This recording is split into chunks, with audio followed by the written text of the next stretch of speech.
Nilalagyan nila ng uling yung muka at buong katawan nila. Isa to sa panata nila tuwing January sa ati-atihan dito sa Aklan. Story time! Viva!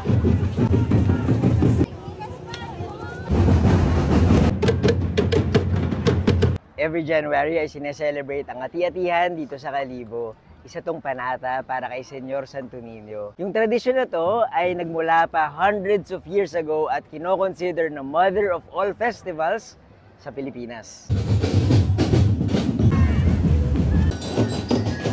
Ngayon, nandito ako sa provincial capital kung saan nag-gather yung mga participants sa Ati-Atihan Festival. Tinanong ko sila kung ano yung experience nila at kung bakit ba nila to ginagawa. 2005, ako pa nag-umpisa. Masaya na kami sila, siyempre panata na namin yan.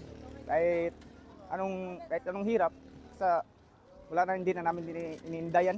2016 hanggang ngayon, parang naging panata ako na to para sa akin, sa lahat ng mga kamag-anak ko rito. Hello, Mira. Yung mga panata, yung mga panalangin ko, siyempre, mabuting kalusugan. Araw-araw patuloy na pagbuhos ng biyaya habang nabubuhay tayo. Kasi yung mga kahilingan namin, natutupad talaga.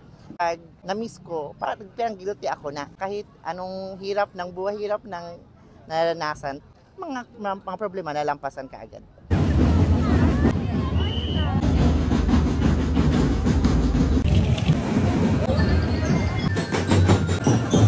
Grabe yung dedication tsaka passion ng mga participants, pati yung energy ng crowd dito, incredible.